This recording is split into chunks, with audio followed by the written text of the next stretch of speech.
Xabi Alonso mau maksimalkan potensi para pemain muda Real Madrid. Salah satunya striker muda, Gonzalo Garcia. Dilansir dari Tribuna, pelatih baru, Xabi Alonso rupanya memprioritaskan para pemain jebolan Akademi Real Madrid. Alonso sudah jalani sesi latihan dan mengajak beberapa pemain jebolan Castilla untuk ikut berlatih dengan beberapa pemain di skuad utama. Khusus di lini penyerang tengah, posisi itu biasa ditempati oleh Kylian Mbappe dan dilapisi oleh Endrick. Alonso dikabarkan mau beri kepercayaan besar kepada Gonzalo Garcia. Gonzalo Garcia berusia 21 tahun. Pemain asli Spanyol itu sudah menembus skuad utama Real Madrid di tahun 2023. Akan tetapi, Garcia belum dapat kepercayaan besar dari pelatih sebelumnya, Carlo Ancelotti. Garcia baru mengemas 1 gol dan 1 assist dari 6 laga. Xabi Alonso kini menaruh kepercayaan besar kepada Gonzalo Garcia. Garcia akan bersaing dulu dengan Endrick untuk jadi pelapis Mbappe. Garcia diketahui bermain sebagai pemain nomor 9 murni. Patut dinanti, akankah Garcia bisa bayar kepercayaan Alonso di musim depan? Kapten Jepang Wataru Endo menyebut timnya tertekan jelang pertandingan melawan timnas Indonesia. Kekalahan dari Australia menjadi penyebabnya. Memang kami merasa tertekan usai kalah dari Australia.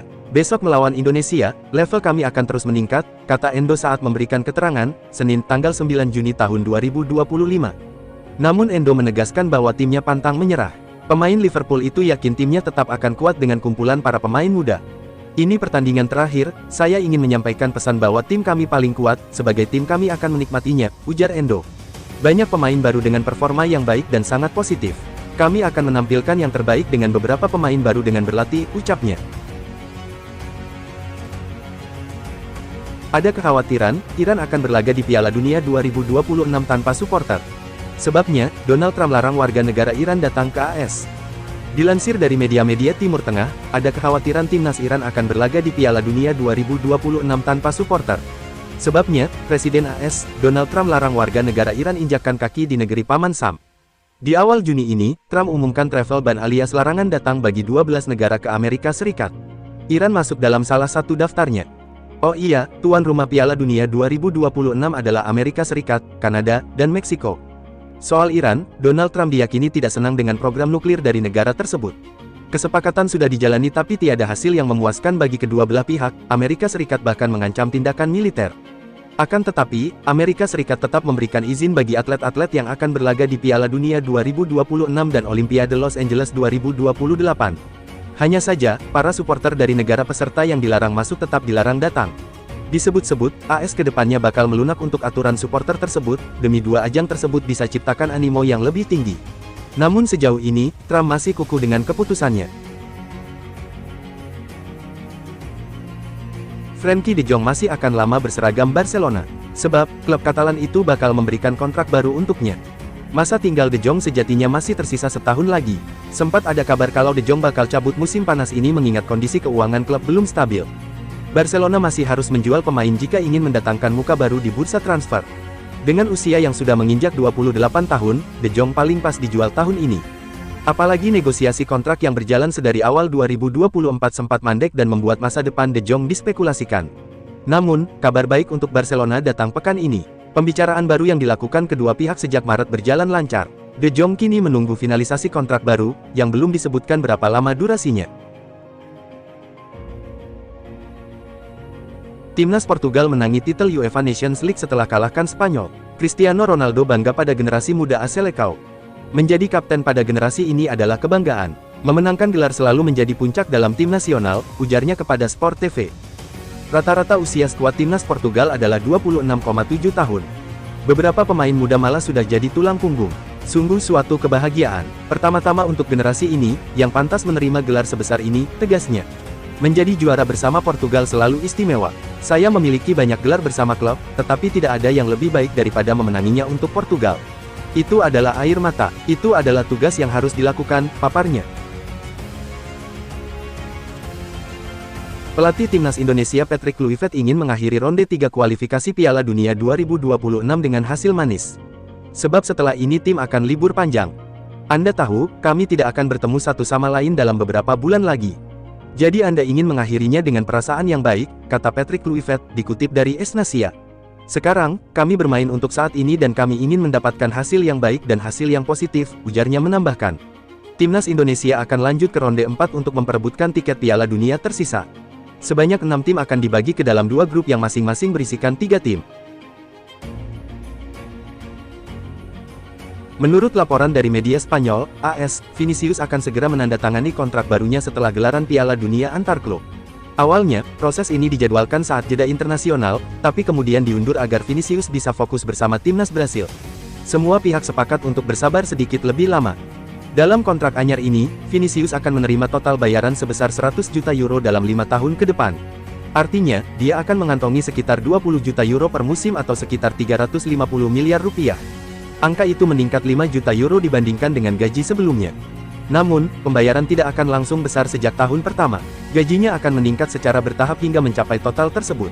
Selain itu, terdapat pula bonus performa, termasuk penghargaan individu dan kontribusi gol yang dicapai Vinicius. Real Madrid harus menerima kenyataan pahit setelah target transfer mereka, Alvaro Carreras, dimasukkan dalam skuad Benfica untuk Piala Dunia antar klub FIFA. Batas pendaftaran pemain untuk turnamen yang berlangsung di AS ini ditetapkan pada tanggal 10 Juni bertepatan dengan penutupan sementara jendela transfer internasional. Los Blancos sebelumnya berharap bisa merekrut Carreras dengan harga sekitar 40 juta euro. Namun Benfica bersikukuh meminta pembayaran rilis klaus penuh sebesar 50 juta euro untuk melepas bek muda berbakat tersebut. Kegagalan ini berarti Carreras tidak akan bisa memperkuat Real Madrid dalam turnamen bergengsi tersebut. Pemain 21 tahun itu akan tetap bersama Benfica setidaknya hingga Juli mendatang. Manchester United diprediksi akan sangat aktif di bursa transfer musim panas ini, dengan pelatih anyar Ruben Amorim memimpin proyek perombakan skuad pasca musim terburuk mereka di Premier League. Salah satunya kiper. Laporan dari Italia menyebut bahwa The Blues sedang dalam tahap akhir menyepakati paket transfer 18 juta pound untuk mendatangkan Mike Maignan dari AC Milan, sebuah harga miring untuk kiper sekelasnya. Maignan, kini kiper utama timnas Prancis, telah menjuarai liga di Prancis dan Italia, dan dianggap sebagai salah satu yang terbaik di dunia. Dan bukan cuma penampilannya di lapangan yang membuatnya spesial, tetapi juga mentalitas tangguhnya, yang bahkan mengesankan Zlatan Ibrahimovic, legenda sepak bola sekaligus mantan rekan setimnya di Milan. Chelsea menyadari kesempatan langka ini dan mengambil langkah. Sementara itu, Manchester United dinilai melewatkan peluang besar untuk mendapatkan penjaga gawang berkelas dunia dengan harga terjangkau, sesuatu yang mungkin akan disesali oleh banyak fans mereka. Tijani Reijnders tinggal selangkah lagi meninggalkan AC Milan dan bergabung dengan Manchester City. Gelandang asal Belanda itu dikabarkan telah menandatangani kontrak dengan klub Premier League tersebut.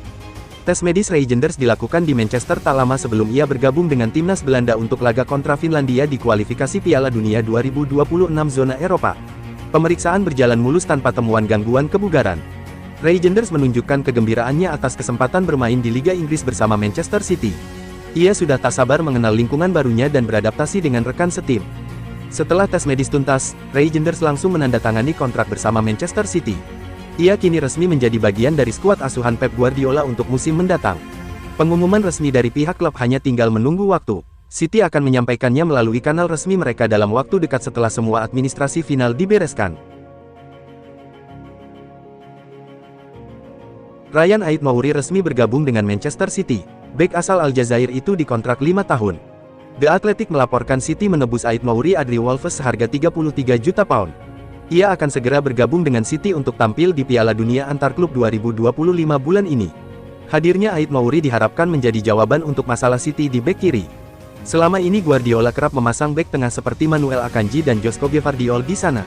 Gelandang Nico O'Reilly juga pernah mengisi posisi tersebut. Bintang muda Prancis, Ryan Cherki, 21 tahun akan segera menjadi bagian dari skuad Manchester City. Menurut laporan terpercaya dari David Ornstein dan Fabrizio Romano, transfer ini telah mencapai tahap akhir dengan label "Here we go" yang sangat dinantikan. Jika proses transfer berjalan lancar dan tanpa kendala, Cherki bisa langsung bergabung dengan skuad City di FIFA Club World Cup 2025. Kedatangan Ryan Cherki menambah kedalaman lini serang Manchester City dan menunjukkan komitmen klub untuk terus berinvestasi pada talenta muda potensial. Inter Milan resmi menunjuk Christian Cifu sebagai pelatih anyar. Cifu bakal mengisi posisi yang ditinggalkan Simone Inzaghi. Inter mengumumkan resmi menunjuk Christian Cifu sebagai pelatih lewat situs klub, Senin tanggal 9 Juni tahun 2025. Pelatih asal Rumania ini dikontrak 2 oleh si ular hingga Juni tahun 2027. Cifu menggantikan Simone Inzaghi di kursi pelatih Inter. Inzaghi memutuskan meninggalkan Giuseppe Meazza usai gagal membawa Inter meraih gelar di akhir musim ini. Piala Dunia Antar Klub 2025 bakal menjadi ajang pertama Cifu menukangi Inter. Cristiano Ronaldo mengaku akan bertahan di Al Nassr. CR7 bakal segera perpanjang kontrak. Cristiano Ronaldo habis kontraknya di Al Nassr pada tanggal 30 Juni tahun 2025. Sejauh ini, Ronaldo belum memberikan perpanjangan kontrak. Dilansir dari Mirror, Cristiano Ronaldo akhirnya berikan bocoran soal masa depannya. Selepas menjuarai UEFA Nations League bersama timnas Portugal pada Senin, 9/6, Ronaldo mengaku akan bertahan di Al Nassr. Tidak akan ada yang berubah. Jadi Al Nassr, ya, jelasnya. Anda semua tahu betapa tuanya saya. Saya sudah mulai mendekati akhir, tapi saya akan menikmati tiap menitnya, tambahnya. Manchester United sepertinya tak akan kesulitan mencari pembeli untuk Jadon Sancho musim panas ini. Kabarnya, klub kaya raya asal Arab Saudi, Al Nassr, tertarik merekrut sang winger. Menurut laporan The Sun, MU sudah menemukan calon pembeli potensial untuk Sancho. Al Nassr dikabarkan sangat serius ingin memboyong mantan bintang Borussia Dortmund tersebut. Kabarnya, Al Nassr siap mengajukan penawaran resmi untuk Sancho dalam waktu dekat. Klub asal Riyadh itu tahu bahwa MU membanderol Sancho dengan harga cukup tinggi, sekitar 25 juta pounds untuk pemain yang kontraknya tinggal setahun lagi. Namun, Al Nassr diklaim tidak masalah dengan harga tersebut. Mereka bahkan siap memberikan paket gaji menggiurkan jika Sancho bersedia hijrah ke Saudi Pro League. Rumor tentang Victor Gyökeres yang mungkin bergabung dengan Manchester United tampaknya semakin serius. Kabarnya, Setan Merah sudah mulai mengambil langkah untuk mengamankan tanda tangan striker Sporting Lisbon tersebut. Tapi, menurut Fabrizio Romano, MU ternyata tidak menyerah begitu saja. Diam-diam, mereka mulai berusaha membawa Gyökeres ke Old Trafford. Berdasarkan laporan terbaru, Manchester United disebut baru-baru ini melakukan kontak dengan agen Gyökeres. Mereka menyampaikan minat untuk merekrut sang striker dan sekaligus memastikan situasi sang pemain. MU ingin tahu apakah benar Gyökeres hanya mau pindah ke klub yang bermain di Eropa atau tidak. Pasalnya, mereka membutuhkan kepastian ini sebelum melanjutkan upaya perekrutan mereka terhadap sang striker. Romano juga mengungkapkan bahwa Gyökeres tidak menjadikan Liga Champions sebagai syarat mutlak untuk pindah klub. Memang, striker asal Swedia itu ingin bermain di Liga Champions dan akan memprioritaskan tim yang berlaga di UCL. Namun, di sisi lain, Gyökeres tidak menutup pintu bagi klub seperti MU yang tidak bermain di Eropa. Selama proyek yang ditawarkan menarik, ia terbuka untuk pindah musim panas ini. Kendala terbesar MU dalam merekrut Gyökeres adalah harga transfernya yang sangat mahal. Sporting Lisbon kabarnya hanya mau melepas sang striker dengan banderol sekitar 70 juta euro di musim panas ini. Daftar klub yang mengincar Alejandro Garnacho semakin panjang. Winger Manchester United itu kini dikabarkan masuk dalam radar Arsenal untuk diboyong pada musim panas ini. Kabar terbaru datang dari jurnalis ternama Argentina, Gaston Edul, terkait klub mana yang berminat pada Garnacho. Ia mengungkapkan bahwa ada minat serius Arsenal terhadap bintang muda tersebut. Menurut laporan, The Gunners memiliki ketertarikan serius terhadap Garnacho. Meski begitu, Arsenal dikabarkan belum melakukan pendekatan resmi untuk mendatangkan Garnacho. Klub asal London Utara itu disebut sedang mempersiapkan penawaran transfer. Proses ini diprediksi tidak akan memakan waktu lama. The Gunners diperkirakan akan segera menghubungi pihak Garnacho dan Manchester United dalam waktu dekat untuk memulai negosiasi. Manchester United dikabarkan sudah menetapkan harga untuk Garnacho. Setan Merah disebut membanderol pemain berusia 19 tahun itu dengan harga sekitar 70 juta pound. Angka ini mencerminkan potensi besar dan kontrak panjang yang masih dimiliki Garnacho di Old Trafford. Pelatih timnas Jepang, Hajime Moriyasu, mengatakan dirinya tak akan fokus mewaspadai oleh Romeni saat jumpa timnas Indonesia, tapi ia memberikan pujian pada kapten Garuda yakni Jay Izzes. Saat ini timnas Indonesia memiliki Ole Romeni yang menjadi ujung tombak andalan. Ole selalu mencetak gol dalam 3 laga yang dimainkannya bersama tim Garuda, mulai dari kalah 1-5 dari Australia, dan menang 1-0 atas Bahrain dan China. Namun, Hajime Moriyasu tak merasa Ole Romeni harus mendapatkan perlakuan istimewa dari anak-anak asuhnya. Menurut pelatih timnas Jepang itu, anak-anak asuhnya harus fokus mengawal siapapun pemain timnas Indonesia yang memberikan ancaman. Saya pikir bukan hanya satu pemain, tetapi beberapa pemain yang memiliki kemampuan untuk mencetak skor. Jadi kami harus bertanggung jawab terhadap setiap pemain dan tidak kalah, terang Moriyasu. Kami harus terorganisasi sebagai satu tim untuk menghentikan bukan hanya satu pemain, tetapi seluruh tim. Saya harap kami bisa melakukan yang terbaik untuk memenangkan pertandingan besok, seru Moriyasu.